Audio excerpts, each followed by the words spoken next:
Hi guys, welcome to Mahi cricket. Guys, T20 world cup లో one of the interesting match number 33 Canada versus India.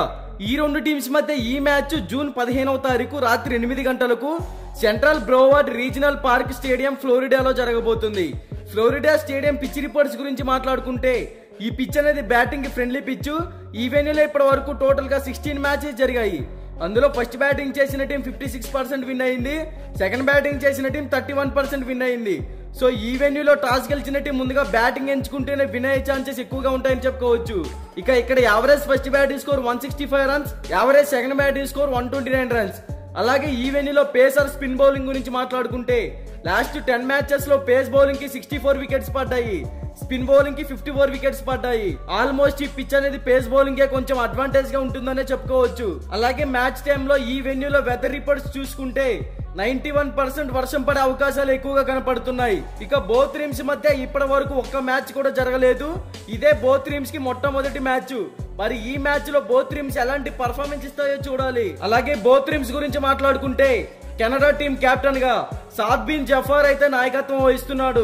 As a captain గా team ని బాగా lead చేయగలడు.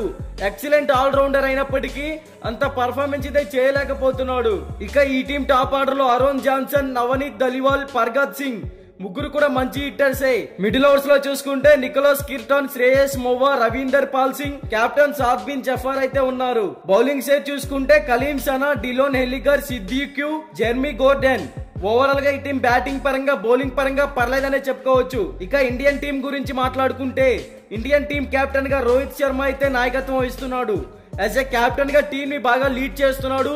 Batting పరంగా కూడా పర్లేదనే చెప్పుకోవచ్చు. ఇక ఈ టీం టాప్ ఆర్డర్ లో కెప్టెన్ రోహిత్ శర్మ, విరాట్ కోహ్లీ, రిషబ్ పంత్ ముగ్గురు కూడా ఎక్స్ట్రాడినరీ హిట్టర్సే. గ్రీజ్ లో సెట్ అయితే టీం కి ఒక పెద్ద స్కోర్ ని అందిస్తారని చెప్పుకోవచ్చు. మిడిల్ ఓవర్స్ లో చూసుకుంటే సూర్యకుమార్ యాదవ్, శివం దుబే, రవీంద్ర జడేజా, అక్షర్ పటేల్ వీళ్ళ నలుగురు కూడా మంచి ఎక్స్పీరియన్స్ ఉన్న ప్లేయర్సే. టీం కి 100% అయితే ఇస్తారు. బౌలింగ్ సెట్ చూసుకుంటే హార్దిక్ పాండ్యా, మహమ్మద్ సిరాజ్, హర్షదీప్ సింగ్, జస్ప్రీత్ బుమ్రా బౌలింగ్ లో కూడా అందరూ హిట్టర్సే ఉన్నారు. ఓవరాల్ గా టీం చాలా అంటే చాలా స్ట్రాంగ్ గా ఉంది.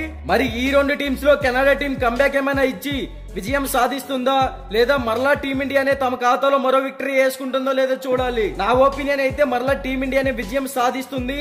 మరి మీరేమనుకుంటున్నారో కామెంట్ చేయండి. ఇక బోత్ టీమ్స్ కి సంబంధించిన ఎక్స్పెక్టెడ్ ప్లేయింగ్ 11 డిస్ప్లే మీద రన్ అవుతుందో ఒకసారి చెక్ చేయండి.